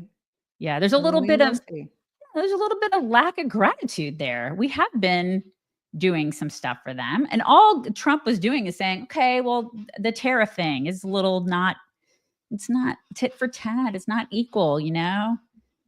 And then they get mad about it. They get mad. Very mad. Yeah. And I get it. I mean, all the joking about, or maybe it's not joking, but all the talk about it becoming the 51st state. If you are a proud Canadian, and I'm sure if you're in a position of leadership, then that's basically like job function number one is to be a proud Canadian and believe in Canada as its own sovereign nation. Then you're going to take some umbrage to that. And I think that's the attitude that you see from Pierre Poilievre, who we've long adored, because he's essentially like Trump. He's a Canada first guy. And you can't blame him for that because Canada is a sovereign nation. So here is his reaction to what's going on with the tariffs. A further message for President Trump. If you decide to go down this road, this is what's going to happen. Yes, you'll do damage to us in the short term, but we will fight back and we will build back. Within 4 years of a new, strong conservative government, Canada will be completely rebuilt. We will rebuild our economy. We will not be reliant on the U.S. anymore, and the Americans will have lost the greatest trading partner and friend they ever had. A conservative government will build pipelines and LNG plants, aggressively promote mines and other resource infrastructure that has been blocked for the last 10 years. We'll have new overseas trading partners. We will knock down inter-provincial barriers so that we can trade with ourselves. We will send our goods to our friends on other sides of the oceans of the world. We will cut taxes and speed up permits so that we can sell our oil, gas, mining, lumber, agriculture, fisheries, manufacturing, small businesses and large businesses alike. The world needs our resources and our expertise. If you, Mr. Trump, don't want them, the rest of the world does. Under a new conservative government, we will put Canada first for a change. We will be a nation that is strong, self-reliant, standing on its own 2 feet so that we can stand up for ourselves and stand up to the Americans. Okay. I mean, if there's a conservative government, I can see where maybe they would rebuild. I'll give them some props for that. Canada is crazy if they do not elect him. Crazy. But they're absolutely crazy. Canada is kind of crazy. They are. So I don't know what's going to happen. We don't know what's going to happen. What if Pierre is not in charge? Then we'll see. And they what have happens. Mark. Oh my God. Well, then I think that they're dumb. effed if that happens. Yeah, I really they are do. effed. Yeah. I mean, but the more that they, I guess the more that they kind of freak out about this or just kind of, pound their chest about this, the more Trump is also going to flex. Yeah. because Trump is going to Trump, man. He's going to Trump. He's always going to Trump. He's always going to Trump. It's hard to know how to predict how that election will go. You guys remember Mike Myers, right? From Saturday Night Live. And in Wayne's World? Yes, Wayne's World. So he openly admitted in a podcast or talk show or whatever the other day that he's like super, super into Justin Trudeau. We are ecstatic to. Oh, I almost forgot. Before we get to Mike Myers, an unexpected compliment came to Trump and this entire idea of tariffs yesterday from UAW, who Joe Biden thought he had in his pocket. Yep. Well, now they are super duper endorsing what Trump is doing. This was pretty incredible. See an administration finally address the unfair trade laws in this country. These laws have destroyed the American working class. They've destroyed communities in this country and virtually every state for decades. Okay. So that's impressive. You know that's some good stuff right there. Okay, so now to Mike Myers, fawning over Justin. More recently, Justin Trudeau's fantastic. I am unabashedly, everybody, I am a Justin Trudeau fan. I'm a Pierre Elliott Trudeau fan. I love the eloquence. I love a discussion that isn't just insult and putting on your opponent, but having a philosophy of governance. And Trudeau basically was, we are our brother's keeper. Goodbye. Why are you gay? So awful. Mike Myers. Why did you have to talk? You know what I mean? Just let me remember. So I Married an Axe Murderer, because that was my favorite movie that he ever did. You guys remember that one? That's right. Then just zip it and just go away. And then go away now. Bye-bye. That's right. Right. So, there's a lot of idiotic Americans who are like making this big spectacle of fleeing to Canada since Trump is president. Okay. This is an example of one that got stitched. So this couple was like, we're moving to Canada. And a Canadian was like, okay, well, let me tell you what to expect when you get here. Donald Trump, we're moving to Canada for real. Oh, you guys weren't joking this time. Cool. Well, welcome to Canada, where houses cost twice as much and salaries are 30% lower, where our unemployment rate is 60% higher, where our GDP per capita grew the worst among the G20 countries, and it's not even close, where the healthcare is free, except not really, and 74,000 people have died on wait lists in the last 7 years, where we just replaced our prime minister with an investment banker who didn't live here for the last 10 years, and who also likes to hang out with Jeffrey Epstein's wife, or your guy is probably just going to buy us when we go bankrupt anyways. But hey, at least we've got ketchup chips, milk and bags, and less wildfires. I love it. So great. So great. I love it when they always use the healthcare excuse. They got free healthcare. Yeah. Oh, yeah. You want to hear a little bit more about the free healthcare? Then listen to this chick. Today on how fucked is Canadian healthcare, I need an MRI to see if I have a fucking brain tumor. Oh. And go ahead, guess when it is. Go ahead, guess. It's in 2026. Oh, okay. 2026. That's great. My MRI to see if I have a brain tumor is in 2026. Yeah. It's March 2025 right now. And if you thought this was bad, it's actually worse than you thought, because the appointment where we decided that I need this MRI was in December of last year. Unbelievable. So it's not like it's 10 months from now. It's 13 months. It's a 13-month wait to see if I have a brain tumor. Yeah. At first, I just thought this was a mistake because having an MRI every year is like a monitoring timeline. Like, I already have an MRI every year for my spine tumor, which is why we think maybe I have a brain tumor too. So I was like, hey, they just made a mistake and scheduled this on a monitoring timeline. But no, I called and the clinic was like, yeah, the doctor actually requested that you have it earlier, but this is the next spot we have. We're seeing about 13 months for these brain and spine MRIs. Cool. Cool, cool, cool. Canada, where healthcare is free, but only if you can afford to wait. Only if you can afford to wait. I hope she's all right. Hope she's all right in January. Wow. Unbelievable. But keep talking about how free it is. Yeah. So that's Canadian healthcare. Congrats. Yeah. Have fun moving there. All right. It is time for some My Pillow Talks. And we're going to start out with a joke about women that, is, it's an oldie but a goodie, I think. But the reaction to the joke by a woman makes the joke. Check this out. A lot about women. I think I learned exactly how the fall of man occurred in the Garden of Eden. Adam and Eve were in the Garden of Eden, and Adam said one day, wow, Eve, here we are at one with nature, at one with God. We'll never age, we'll never die, and all our dreams come true the instant that we have them. And Eve said, yeah, it's just not enough, is it?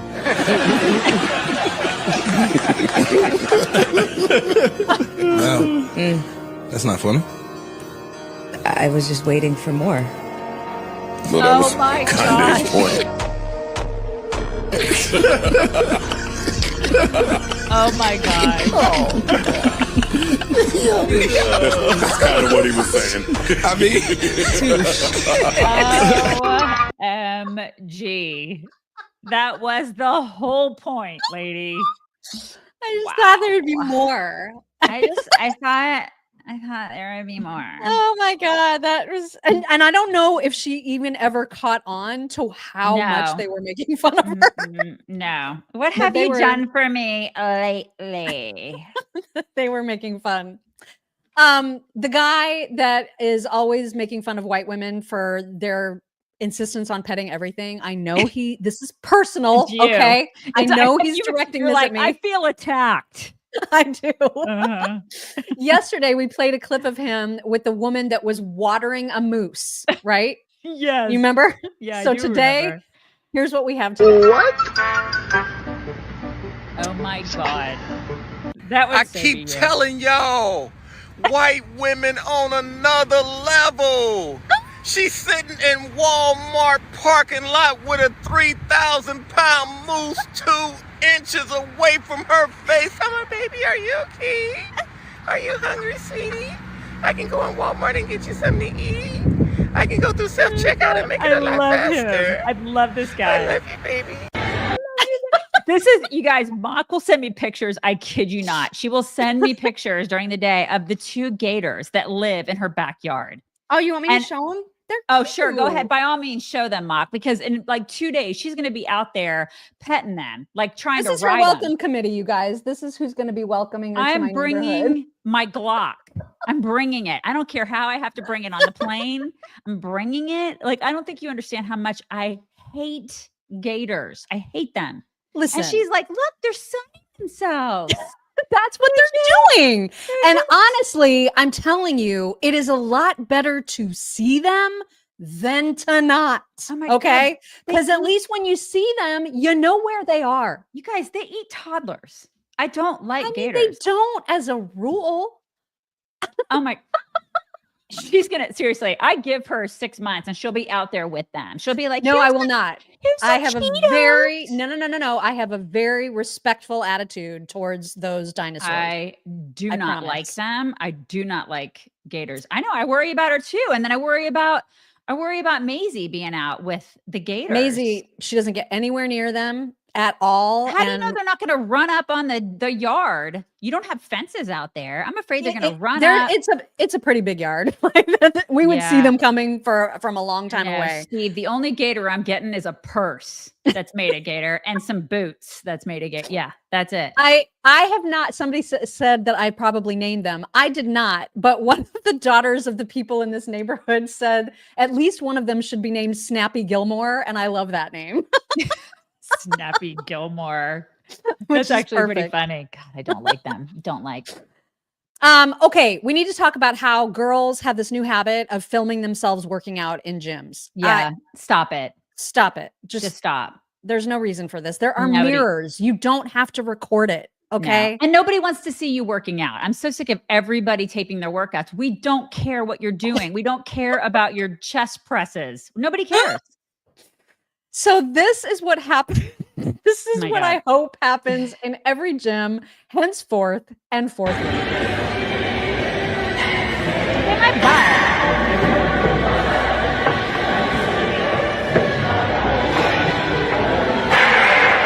Wait for it. Oh my gosh.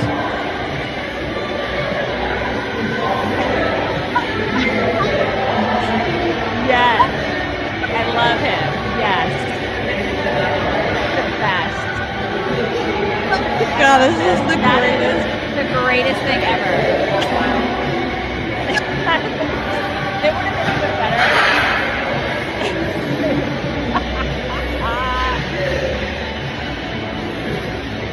Oh my God. It would have been even better if he like flipped off the camera. Every single time when he went down, he flipped it off.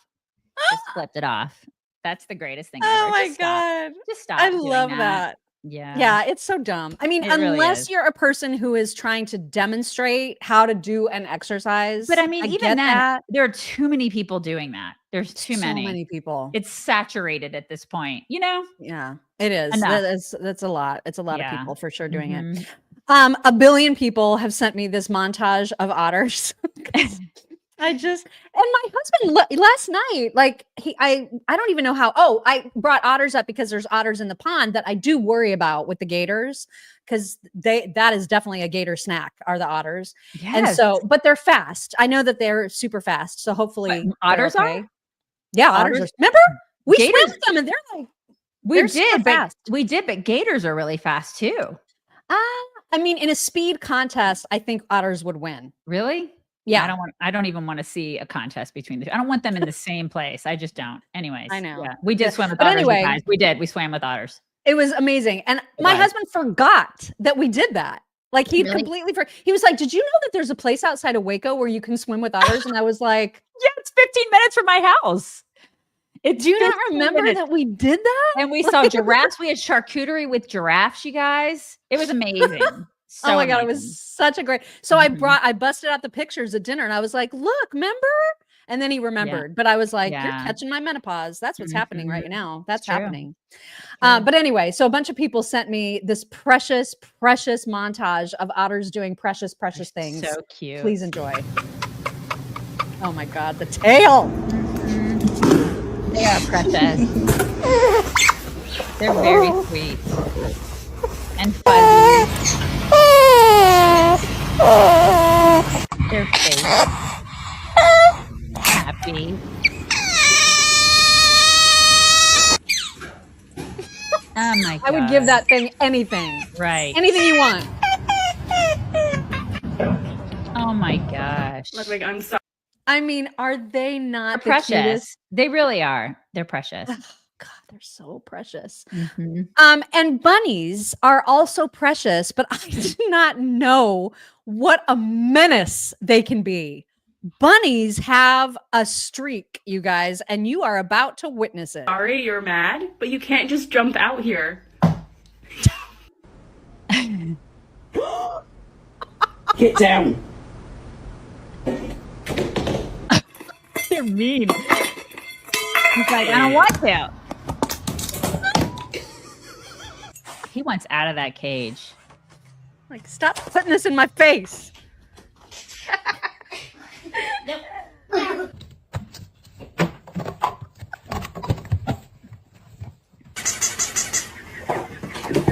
that I was gonna say, oh my god, that's not real, is it?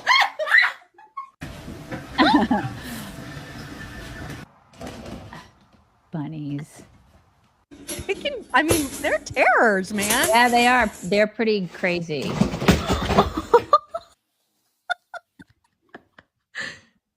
I didn't know this about bunnies. I really didn't. Yeah, they wreck some stuff. They'll flip their crap on the walls too. If I ever got a bunny, I would get one of those Flemish giants. You know what I'm talking about? Oh, 'Cause yeah. Everything in my house is supersized. So I would get one of those gigantic ones. Have you guys ever seen like the black-tailed jackrabbits? They have them in Texas. We see them here like on our pastures every once in a while. They're like those giant rabbits with these humongous ears. You know what I'm talking about? You guys ever seen this? They don't even look real. They're like Texas-sized rabbits. They're fantastic. I love them so much. Can you have them? Can you get them? Oh god, no, they're wild. They're wild and crazy, and I love seeing them, but they're like kind of elusive. But every once in a while you'll see like a pack of them, if that's what you call it, a pack. But they're fantastic and they're gigantic, and I love them. What you're about to see is the best golden retriever ever. So this guy decided to fake like he was asleep on the couch and he just hadn't gotten to eat his peanut butter toast yet. And he wanted to see, would this golden retriever steal the toast? Watch what happens.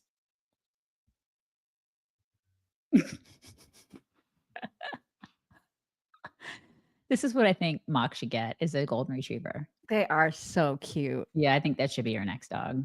He never forgets to feed me. This feels like a setup. I'm gonna try to wake him up. Hey, isn't that the sweetest? Hey, he's trying to wake him up for permission. That is very sweet. My dogs would never ask for permission. They're criminals. Yeah, Maisie would also just eat this right out of my hand. Yeah, my dogs. There's no way. They both would eat it. And now he's just like, wake up. He's like, I'm gonna eat it. God bless him. You should get a golden retriever next. They are so cute. Floofy, fluffy, precious golden retriever. They're so beautiful. It's such a you dog. It is. It's a lot of hair, and they do get hip problems, which I worry about. So they're hard to what? keep skinny too. They're hard to keep skinny. Every dog has problems. I know. Every human has problems. You haven't stopped loving me. I've got all sorts of problems. You know, it's true. It's true. Yeah, it's true. And then to just close out the weekend, look at this tiny, precious angel. I can smell this video. I know, right? Ah! Oh my God. So sweet. God, I just love that. Also, can I appeal to perhaps the bird experts? If we have any bird experts in our audience, if you could help me identify also something that I saw on our little pond, which is really, really cool. I captured this photo yesterday. Oh, that's a beautiful bird. Right? My daughter is freaked out by birds. Did I ever tell you that? No. She's freaked out by birds. We saw a lot of birds when we were in Florida, and she was like, ew. She's so really? That's so funny. She does not, and she's never had a bad experience. She just does not like birds. Wow, that is interesting. Very Mhm. interesting. We've Yeah. got some thank yous to dole out from the Ball Pit crew yesterday. Kelly1106 said, I feel like Mike Waltz should resign his post for adding the crap journalist who couldn't wait to post the war plans. Side note, Pam Bondi needs to stay off TV and work on releasing documents. Yes, I agree. It's not wrong. Also from Precipice87 said, I'm 60 today. Should I go fishing, go shooting, or try to get lucky? Love the show and love switching to Rumble. Do all three. Yeah, why limit it? Yeah, go Why limit it? crazy. That's Uh-huh. right. And then Curtis again. Curtis Curtis. says, ladies, I think the brain not working thing is a condition called CRS. Can't remember shit.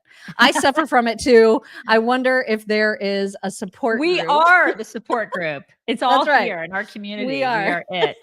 That's true. And then today, Jay Fisher said, I propose Ilhan's mate is referred to henceforth and forthwith as Husbro. You jerks take my money. That's right. It is Husbro, isn't it? Husbro. Mhm. Over on Locals, Osuki says Jacqueline Trainier, an Illinois Democrat, hit a boy on his bike in broad daylight 2.5 weeks ago and then drove away. I can't find anything new. Do you know if she's been charged? Last I heard, she was only cited. Oh my God. No, we need to look into that. We will look into that. That is bad. I need to go. I have to go down a rabbit hole on that one. Yeah. Melanie 2020 said summer of 2016 when Trump won the GOP candidacy, I was out of office at a work conference where most were liberals. A fellow department director asked what I thought of what's going on, and I responded as if the messed up part was the huge debt and impact on our kids. She looked confused and we didn't discuss politics further. Now I wonder if she ever thinks about that. Roth Lady Wright said, I have been fighting with identity theft for over 10 years. Oh People my have God. gone to jail over my identity theft in Nevada. People have used my identity in California and Nevada and 3 to 4 other states. I've locked my credit down, and yet people are still getting a hold of my information. I worked and got my credit bill up again, and then the below and bold somebody else got a hold of it from this credit fraud ring. We finally thought after the last court case was over, I am on Social Security disability. God, that sucks. Oh, she went on, because of a kidney transplant. This year, when we sent in and filed our taxes, it was denied. Come to find out that they said I was getting the government health care that came along with like $2,800 a month debit card. When I called the government healthcare place, turns out 2 people were using, my God, this is really long, using my Social Security card and were getting the healthcare plan under Social Security, blah, blah, blah, blah, blah. I'm sorry. This is really, really long. I would not be eligible on that program because I'm on Medicare. So tell me how 3 different people are using my Social Security and getting the government healthcare benefit and $28 a month on a debit card. No, the systems do not talk. The systems are a complete shit show. They are. Wow, They that are. is a lot. May I suggest aura.com/chicks? Yeah, definitely sign up for that. Aura.com/chicks. It's awesome. Minnesota Solar Baby said, maybe Trump keeps going off on Canada being our 51st state is to actually kind of kick them in the ass to get their shit together, get independent, and get off the American teat. I tend to think that's what he's trying to do for sure. Yeah, I think so too. Definitely. Mhm. Osuki says, is that the same Mike Myers that was in So I Married an Axe Murderer? He's the only Mike Myers I know, but that looks nothing like him. He's aged really badly. He's old and bloated. Yeah. And blonde. Like that's Well, it's white. It's white. It's gray. Are you It's white. serious? Oh, that's his tot- real hair color? Oh, that's white. Yeah, he's totally silver now. That's all silver. I Yeah. thought that was like a blonde that he dyed. Oh no, that's silver hair. He's Oh, old. wow. And he's probably got to be like 60 something, right? I say old. I mean, he's our age. She's like older, a little bit older than us. It's silver. Huh. I Okay, did if not know could that. dye this hair, this would be gray. Hello? Yeah. Meredith RN says, my mom is originally from Scotland, and when my grandmother needed a surgery for totally blocked carotid arteries when I was a kid, was told she was too old. She was in her mid-50s. My parents made her a dependent so that she could get it done here. It's a common thing in the UK and Canada. No thanks. Yeah. Mhm. Minnesota Solar Baby says, my daughter's service dog passed. We're getting her a golden retriever to be trained as her service dog. That's a great choice. Great choice in service dog. And I'm sorry about the other one passing away. Now Yeah. you. Okay. Giles Chester, Kristi's video is a deterrent. Take my money. Yes, I think it is. Kristi Noem. Marcus Drake, that hack faith advisor reminds me of the Ray Stevens song, Would Jesus Wear a Rolex? If you don't know it, look it up. It's hilarious and accurate. Yeah, she's just awful.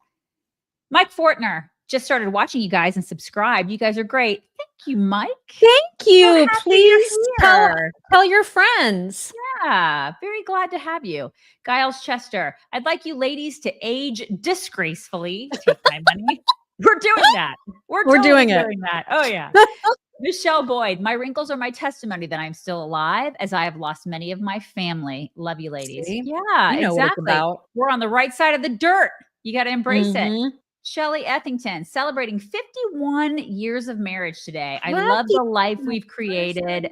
5 children and 14 grandchildren so far. That is so fantastic, Shelley. Happy anniversary. That's wonderful. 51 years. That's so great. Yeah. Michelle Carmona, I'm on my way to the DPS with my 16-year-old to get her license. God bless the drivers on Houston roads. Take my money. Oh my gosh. We're getting ready to do like the permit stuff with Gwen. And so your life is going to get so much easier because you're not going to have to drive your kids everywhere. And more nerve-wracking. Oh my gosh. A little bit more nerve-wracking. It's true. This is why you have the tracker, though. You watch them on Live 360. You know how fast they're going. Oh my God. I'm going to be all the things. Complete nerve-wracked like nutcase. Brian Brumley, I'm sick and tired of the complainers on this platform. If you don't like the way the ladies do things, go start your own show. In the meantime, bugger off. I got your back, sisters. Take my money. That's right, Brian. Thank you. Curio 23, only 2 things are mandated by the Constitution, post office and military. Everything else is waste and fraud. I agree. Yep. I agree. And like I always say, we fought a revolution over a 2% T-tax. So everybody just needs to remember that. Curtis F68, wasn't DOGE started by Clinton and Obama, and they were saying the exact same thing? What changed? How many federal workers were fired under Clinton? Nancy and Chuck said the exact same thing. I mean, technically, I think Biden was supposed to be in charge of it, but we see how it works when he's in charge. Right, exactly. Mike Sassman, hate the video recording at the gym. I'm already self-conscious enough without being an extra and a rando's TikTok. I totally agree. Yes. Right. Stop doing it. Andrew Howe, the judge that ordered the gangbangers be turned around and returned to the States has just been appointed to the Signalgate lawsuit trial. I think, didn't we talk about that? We mentioned that yesterday. Yep. It's crazy, isn't it? Thank you. Absolutely. Thank you guys so much. Nutso. Everybody, we're bringing it in. Bring it in. Big hug for the weekend. It's going to be a great weekend. I think it's supposed to be sunny here tomorrow. I'm so excited about that. I may actually lay by the pool. It's fantastic. You guys have a lovely, lovely weekend. We will talk to you on Monday. Bye, everybody. Hello, beautiful people. This is the Chicks on the Right's Indian correspondent. Thank you for watching or listening. Be very sure to like, subscribe, and ring the bell to stay up to date on all of their delicious content. Okay, thank you. Come again.